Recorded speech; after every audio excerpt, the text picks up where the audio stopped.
est-ce que vous considérez ce match comme dangereux après la victoire à Lyon? Alors, Thomas, est-ce que c'est dangereux, ce déplacement? Est-ce qu'il Oui, est périlleux? oui, Oui, oui, il est périlleux ce déplacement depuis le retour de trêve.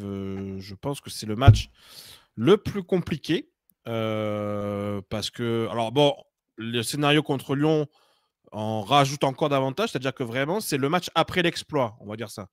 C'est toujours compliqué. C'est toujours compliqué le match après l'exploit, le match où tu as laissé quand même beaucoup enfin, un flux nerveux. Enfin, tu vois, tu as mis beaucoup de force dans la d'intensité. bataille. Voilà, d'intensité. Il faut redescendre de ça, il faut se replonger dans une semaine de travail, etc. Et se préparer pour une équipe qui paraît sur le papier comme ça beaucoup moins forte. On va en parler après parce que c'est, je trouve, une équipe voilà, dont il faut parler un petit peu plus. Ils ont eu déjà deux trois résultats assez intéressants, notamment à Lille. Lille, qui est un adversaire, on sait que c'est très compliqué d'aller jouer là-bas. Donc voilà, c'est vrai. Je trouve que c'est vraiment le match un peu piégeux. Au Vélodrome, j'aurais pas dit, mais là, se déplacer une deuxième fois d'affilée. d'affilée et surtout chez eux, je trouve que c'est le public de Strasbourg reste quand même, je le mets dans le top 3, moi, des meilleures ambiances en Ligue 1. Je ne sais pas ce que vous en pensez, mais tu vois, vraiment des ambiances un peu, on va dire, chaudes, hein, tu vois. Oui, Je top dirais 5 c'est sûr, mais Top après 5, top top 3 je sais cinq top pas, aussi. 5, mais voilà, peut-être top 3, oui, mais top 5. Top 5, ouais. Donc, c'est pas un déplacement facile, voilà. C'est pas un déplacement facile pour peu que ça, tu vois, pour peu que ça se goupille mal. Attention, ça peut être, c'est une équipe jeune qui a beaucoup de vivacité, voilà. Donc, comme nous dit attention à ce Jean-Benoît match, Boyer attention à ce dans, match-là. comme nous dit Jean-Benoît Boyer avec un super chat et que on remercie pour son soutien, bien évidemment. Merci Jean-Benoît. Il ne faut pas sous-estimer Strasbourg. Attention à la redescente après Lyon. C'est ce que tu veux Exactement. mettre Mm. en C'est lumière, c'est toi aussi, exact, Thomas. c'est exactement ce que je dis. Il faut certainement pas les sous-estimer. Bah, d'ailleurs, c'est la question qui vient juste après, parce que je trouve que c'est une équipe qui est sous-estimée un petit peu, dont on parle pas beaucoup, ce qui est normal. Après, c'est Strasbourg, mais malgré tout, attention, c'est une équipe qui progresse. Il y a un projet alors qui est particulier autour de Chelsea, Ouais. on va en reparler après, mais attention quand même. Mm. Voilà, ils ont récupéré un bon gardien. Ils ont, voilà, c'est une équipe qui peut nous poser des problèmes. Ouais, je suis d'accord, hein. C'est un adversaire déjà qui, pour moi, qui va tout tenter pour obtenir quelque chose devant son public, comme tu le dis, face à nous. Et en plus, dimanche soir, 21h, donc c'est l'occasion pour eux de se montrer aussi, quelque part. Il faut pas l'oublier, ça quand même, dans des carrières de joueurs, ça compte aussi.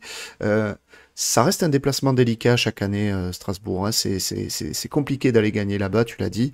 Euh, qui plus est, deux déplacements d'affilée, c'est très très rare d'emporter les deux matchs, hein. Faut le dire aussi, ça arrive vraiment pas souvent.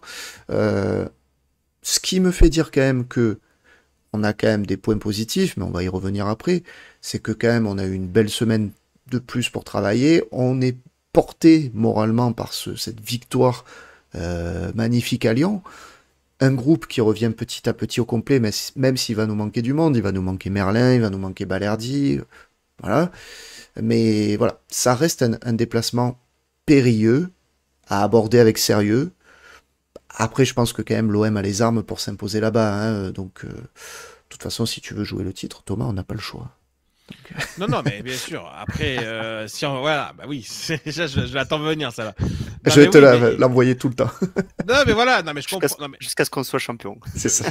je On se comprends le souhaite. évidemment. Si on commence à perdre contre ce genre d'équipe, mes idées de titre Vite vont être un s'envoler. peu plus basses. Hmm. Mais j'ai envie de te dire, mais même si on fait match nul à Strasbourg, par exemple, ça m'empêchera pas de continuer à penser la même chose. Strasbourg, attention, voilà, c'est une équipe vraiment dangereuse. Le regard Paris a fait match nul à Reims. Ouais. Mm. Donc voilà, tout est. Faut pas sous-estimer ces clubs-là, voilà, les Strasbourg, les Reims, les Hmm. Toulouse, les équipes comme ça, chez eux, c'est toujours un peu compliqué. Pour peu que ça se copie un peu bizarrement, voilà, il faut faire attention. La logique nous dit Mifa, on doit les taper chez eux, mais ce ne sera pas facile. Ils vont nous attendre. Tu partages un petit peu cet avis, Romain? Ouais, c'est littéralement le match piège, hein, comme vous avez dit, ben, il y a l'euphorie qui va redescendre. C'est compliqué d'enchaîner une quatrième victoire d'affilée à l'extérieur aussi. On en a enchaîné trois d'affilée. Quatrième, C'est vrai. c'est voilà, il va falloir aller la chercher. On est toujours invaincu en Ligue 1, donc je pense qu'ils vont avoir aussi à cœur de nous faire tomber face à, comme tu as dit Thomas, un public qui est quand même assez chaud. Eux aussi sont invaincus à domicile. Après, ils sont aussi à la croisée un peu des chemins au niveau du championnat parce qu'ils sont 10e et ils ont 6 points, donc ils ont pris que 6 points sur 15 malgré un début de championnat, on va dire un peu tout feu tout flamme, hein, parce qu'ils ont rencontré quand même des équipes assez costauds, mais en termes comptables, ils sont quand même un petit peu à la ramasse. Donc une victoire face à nous permettrait de basculer sur la première partie du tableau, et une défaite, voilà, il serait ça serait un peu plus compliqué pour eux. Ouais. Donc voilà, comme tu as dit, c'est pas facile de gagner chez eux. On reste sur, je crois, 2 matchs nuls, il me semble, chez eux. Il y a, sur les 5 derniers déplacements, c'est 3 nuls et 2 victoires pour l'OM. On est invaincu depuis 10 matchs, tout aller-retour confondu face à Strasbourg. Mais voilà, comme tu dis, ça fait un petit moment qu'on n'a pas gagné chez eux. Voilà, on n'a pas perdu, mais on n'a pas gagné. Et si on peut rappeler quand même, juste voilà, le parcours de Strasbourg depuis le début de la saison, c'est quand même une victoire l'affiche. à domicile. Voilà, une victoire à domicile contre Rennes, ce qui est pas dégueulasse. 3-1. La défaite à Lyon, faut juste rappeler quand même le contexte. Hein. Ils perdaient 3-1 et Lyon, en l'espace de 10 minutes ou un quart d'heure, a mis 3 buts. Ils ont renversé le match, mais j'avais vu le match. Honnêtement, Strasbourg avait plus que remué les Lyonnais. Non, match nul contre Angers à domicile. Et puis le match à Lille où ils perdent 2-0, ils reviennent à 2 partout avec un Emega qui est remuant, très intéressant, vrai danger Emega pour le match de dimanche. Ah oui. Donc voilà, et puis il y aura aussi ce petit côté pression de jouer en dernier, hein, malgré tout aussi, il y a ça aussi, c'est-à-dire que tu sais un peu ce que va faire Monaco et Paris. Donc voilà, en fonction de comment ça se goupille. Non, c'est un vrai test, honnêtement. Je trouve que c'est un vrai test, ce match contre Strasbourg. C'est un vrai test, tout à fait. Alors, est-ce que ce match est dangereux pour vous? Oui, à 55%. Non, à 35%. Et ne se prononce pas The Bee, 10%. Voilà. Pour pile poil 100 votants, les amis. N'hésitez pas à voter, hein, d'ailleurs. Hein. Vous êtes un peu plus de 400 ce soir. Là, pour le moment, vous êtes 430. Donc, n'hésitez pas à participer à l'émission, à voter et à interagir avec nous dans le chat. On essaie, bien entendu, de prendre le plus possible vos commentaires.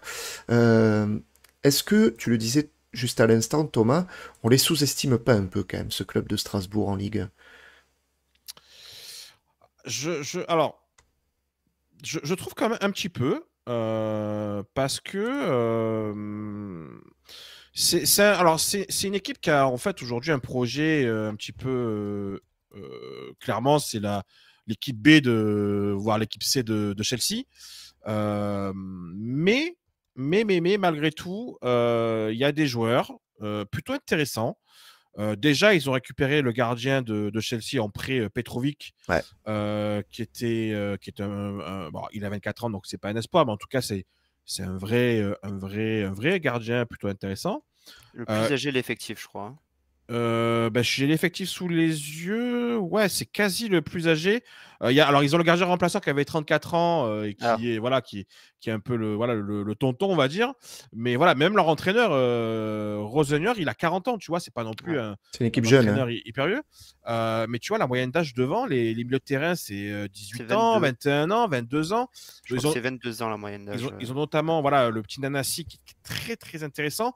André Santos, 20 ans, lui aussi, il est plutôt bon.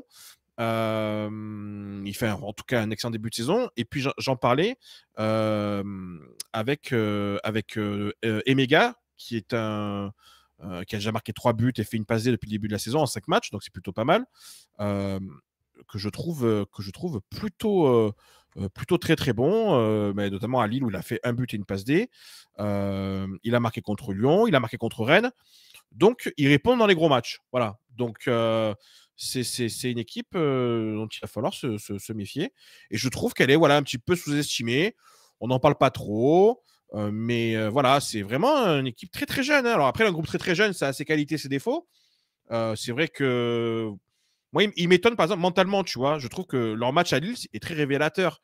Tu perds 2-0 à Lille, une équipe très très jeune comme ça, tu te dis, bon, les mecs, ils vont couler. Ben, pas du tout. En 20 minutes, ils ont égalisé contre une équipe de Lille qui joue l'Europe, qui fait partie des top équipes du championnat. Donc, avec eux, rien n'est fini. Voilà, donc c'est pour ça que je dis, honnêtement, voilà, c'est une équipe, il faut faire attention.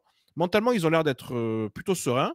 Leur entraîneur a l'air d'avoir des idées un peu nouvelles aussi. Jeune entraîneur, nouvelle génération, qui sont allés chercher, je crois, en Championship, il me semble. City. Voilà. City, ouais. Donc, franchement, non, c'est un club à voir, quoi, cette saison, je trouve. Et donc, il faut les suivre. Romain, est-ce qu'on les sous-estime, comme le laisse entendre Thomas, les Strasbourgeois? Moi, je pense que ni on les sous-estime, ni on les surestime, parce que leur projet est quand même assez nouveau. En fait, c'est un club qui s'est fait racheter par du coup Blueco, qui est un consortium de plusieurs investisseurs, et notamment un fonds d'investissement, un des plus grands au monde, qui s'appelle CVC. Clear Lake, non, Clear Lake, pardon, Capital. Et donc voilà, ils ont lâché pas loin de 120 millions d'euros sur les deux mercato estivaux, donc avec un business plan d'investir sur des jeunes profils. Donc voilà, c'est un projet qui est en train de se mettre en place. Donc pour moi, ils sont ni sous-estimés ni surestimés, mais comme tu dis, il faut les surveiller. C'est un club qui va, je pense, se prendre un peu plus d'envergure dans les années qui viennent. Mais pour le moment, voilà, ils sont au début de leur projet, donc il faut regarder. Mais comme tu dis, voilà, ils ont pris un entraîneur assez jeune qui vient d'Angleterre. Donc voilà, à surveiller, mais pour moi, ils sont ni surestimés ni sous-estimés. Ce sera un match ouvert, nous dit Naufel. Ils sont un peu comme nous, bonne attaque mais mauvaise défense. Alors on va en parler des points forts et des points faibles de Strasbourg. On a Andrés Inesta aussi qui nous dit si c'est une équipe à ne pas sous-estimer, il nous faut aussi assumer notre ambition de prétendant au titre et donc ne pas non plus se chier dessus à l'idée d'affronter Strasbourg. Tout à fait. J'adore la phrase. Tout à fait, tout à fait. El Pazzoli, Strasbourg est une bonne équipe, jeune, mais je pense qu'on est bien plus supérieur en termes de talent et d'expérience. On doit les battre pour pouvoir permettre à la dynamique de continuer. Et effectivement, Lolo Paluzza, alors, c'est pas vraiment qu'il y ait une grève des supporters, je me suis pas vraiment renseigné, je t'avoue, hein, mais de ce que j'avais lu dernièrement, il pensait faire une grève des supporters, mais je sais pas si elle a vraiment démarré ou pas, celle-ci, donc bon, voilà, je sais qu'il y a une ambiance assez délétère quand même entre les supporters et la direction du club de Strasbourg. Il râle par rapport au fait que le club appartienne, voilà, et qui devient un peu une succursale de Chelsea, quoi. Complètement, oui. C'est un centre de formation non officiel, quoi. Ouais, tout à fait. Je crois que c'est contre Angers qu'ils ont boycotté pendant 7 minutes. Ouais, voilà, et qu'ils sont rentrés après. Ouais, il y a un truc comme ça. Merci Alexandre pour ton super chat. Je suis pas sûr qu'il le fasse contre l'OM quand même. Hein. Non. M'étonnerait quand même qu'il fasse une grève. Non, ouais, ça m'étonnerait. C'est un peu le match de l'année avec Paris pour eux. Donc, En parlant de ça, nous, ça y est, ça a été confirmé. Les Ultras seront suspendus contre Angers, de même que les MTP. Et les Ultras ont en plus 2 matchs avec sursis derrière. Étonnant. Étonnant qu'il n'y ait pas plus, c'est ça que tu veux dire? Non, étonnant que ça soit 1+2. C'est bizarre. Ouais. Peut-être raison de calendrier, je sais pas, on va voir. C'est ridicule, quoi, ça devient grotesque, franchement. C'est diffusion. Ouais, voilà, non, mais les. Non, mais c'est évident que Dazen a dû dire bon, les gars, moi. Pour MPG, première année. Problème, mais je veux le stade rempli pour MPG. Hein, bien sûr. Voilà, donc c'est normal. Mais bien sûr, franchement. Par contre, ce qui est vicieux dans ce truc-là, c'est qu'on sait très bien qu'au MPG, il va en avoir des fumis, hein, c'est obligatoire. Hein. Donc les 2 matchs d'après, je crois qu'il y a Monaco. Dans les 2 matchs d'après à domicile, sursis, ça veut dire que ça va tomber derrière hein, les sanctions. Hein. Donc profite du match, Julien, parce qu'à mon avis, tu n'en verras pas beaucoup cette année. Hein. je te le dis, hein, à mon avis, pendant 2 mois après, tu ne vas plus au stade. Hein. Donc, on remercie aussi personne, son nom est personne, qui a offert une souscription dans le chat, et donc c'est Lacoste qui a pu devenir membre de la tribune olympienne grâce à personne. Merci beaucoup, c'est sympa. Ouais, c'est sympa, ouais. Ça se fait un peu sur Twitch aussi, ce genre de choses. Il a une photo de Gerson. On dirait, personne, donc, on dirait bien. Il doit y avoir un petit jeu de mots là-dedans, à mon avis, tu vois. Alors, on va parler, comme on le disait, de notre adversaire et de ses points forts ou de ses points faibles. Comment vous le voyez, comment vous la voyez, cette équipe de Strasbourg, Romain? Quels sont déjà ses points forts, peut-être, pour commencer? Assez redoutable en attaque, hein. Ils ont marqué quand même 11 buts cette saison et le danger vient un peu de partout. Tu as cité tout à l'heure, Thomas Emega, tu as Nanasi aussi qui est là, Baka, voilà, c'est des joueurs qui ont marqué 3 buts, alors peut-être pas Baka, mais André Santos a marqué 3 buts. Voilà. Du coup, il y a quand même pas mal de joueurs offensifs qui sont capables de marquer à tout moment. Donc ça, c'est quand même enfin un point positif pour eux et un point négatif pour nous. Ils sont assez forts, notamment sur, les phases de transition. Ils ont fait très, très mal à Lyon sur ça. Mmh. Aux pertes de balles, voilà, ils sont là, ça va très, très vite vers l'avant. Donc on sait que notre défense n'est pas top, top. Donc attention, il va falloir être vigilant et avoir un bon bloc, notamment avec les milieux de terrain pour épauler la défense. 4e meilleure attaque de Ligue 1. Et ouais. Et à contrario, du coup, ils encaissent pas mal de buts, hein. Ils ont encaissé 10 buts. Donc, comme on le disait, c'est une équipe qui est assez jeune. Je les ai trouvés assez naïfs sur les buts qu'ils ont pris. Donc là, on a une carte à jouer. On a une sacrée carte à jouer aussi parce que nous, offensivement, on l'a vu à l'extérieur, c'est chirurgical, hein. Ça fait mouche. Donc, il faut continuer là-dessus et appuyer sur la vitesse de nos joueurs pour leur C'est faire mal. la 5e pire défense de Ligue 1. Ah ouais. Donc voilà, c'est comme je disais, Strasbourg, c'est tout feu tout flamme, hein. Voilà, c'est spectaculaire. Donc nous aussi, hein, c'est spectaculaire. Donc ça risque de faire un match assez explosif. Je suis assez d'accord. Thomas, est-ce que tu partages cet avis? En gros, on va encore envoyer les 2 équipes marques, si je comprends bien. C'est passé en plus, hein. C'est passé la dernière fois. Oui, Petite cote à 2 qu'on a doublé, évidemment. Exactement, ton pari est passé. Oui, non, mais c'est une équipe évidemment qui marque des buts, qui en encaisse aussi. Si on regarde un peu plus dans les stats avancées, parce que c'est quelque chose que j'aime bien toujours regarder, notamment au niveau des XG, depuis le début de la saison, c'est quand même la 4e équipe au niveau des XG. Paris est premier avec 13 XG en 5 matchs. Hein. Nice 2e, normal avec leur victoire 8-0. Monaco 3e et donc Strasbourg 4e devant nous. Hein. Nous, on est que on est 9e avec 7,7 XG. Pardon. Donc, c'est déjà une équipe qui se procure des occasions et donc ça à prendre en compte. C'est aussi la meilleure équipe du championnat au niveau des tirs cadrés en termes de pourcentage de tirs cadrés. Donc, très dangereux. Hein, ils sont vraiment très efficaces, en tout cas pour cadrer leurs tirs. Donc, c'est quand même une donnée, moi, je trouve, qui est quand même assez intéressante. Nous, on est 2e. Hein, donc, tu me diras, on est aussi très, très bien. Mais il y a un vrai décalage. Eux, ils sont quand même à 52% de tirs cadrés depuis le début de la saison, alors que nous, on a 45%. Donc, on voit quand même qu'ils sont très efficaces. Et puis, même défensivement, malgré le fait que, par exemple, ils prennent des buts, quand on regarde par exemple leur pourcentage de tacles réussis, ils sont 3e du championnat avec 62% de tacles réussis. Alors que nous, on est davantage 12-13e avec 55%. Donc voilà, ils ont des qualités, ils ont des défauts, mais ils ont des stats avancées en tout cas qui sont plutôt intéressantes et qui sont dangereuses. Donc à voir, ça peut être. Ils ont des points forts, ils ont des vrais points forts, je trouve. Désolé, je rigole parce que je vois le commentaire de Andrés Inesta qui me fait sourire. Tu nous dis, on est les meilleurs. C'est vrai, on discutait de notre communauté, on va dire, sur la chaîne YouTube et qui est superbe. Et il dit, je voulais m'excuser de ne pas avoir pu venir pendant les lives de ces dernières semaines. J'allais répondre et dire, on a quand même une chaîne du coup où les gens s'excusent de ne pas pouvoir venir. On vaudra un certificat médical la prochaine fois quand même. Hein. Minimum, mais un mot dans le cahier de correspondance, voilà. s'il vous plaît. Voilà, tu sais, tu décroches le petit dans le carnet, la petite vignette rose ou orange, là, voilà, pour expliquer pourquoi tu es absent. Ouais, non, mais je vous rejoins, c'est une équipe clairement un peu tout feu, tout flamme. C'est clairement comme ça qu'on peut la résumer, je pense. Et il va falloir exploiter peut-être, du coup, comme on sait bien le faire jusqu'à présent, les faiblesses défensives de nos adversaires, les moments de temps faibles.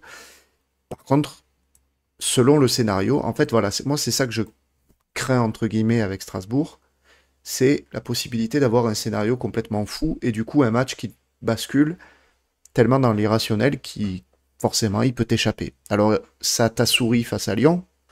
Est-ce que ça te sourira à nouveau face à d'autres adversaires si c'est à nouveau le cas ? Que c'est encore un match qui part dans tous les sens. À voir. À voir, mais j'exclus pas le scénario d'un match fou, tu sais, 4 buts à 3, un truc comme ça, parce que typiquement, Ils on l'ont le fait, voit, hein. c'est le genre d'équipe qui peut nous livrer ce type de prestation. Ouais.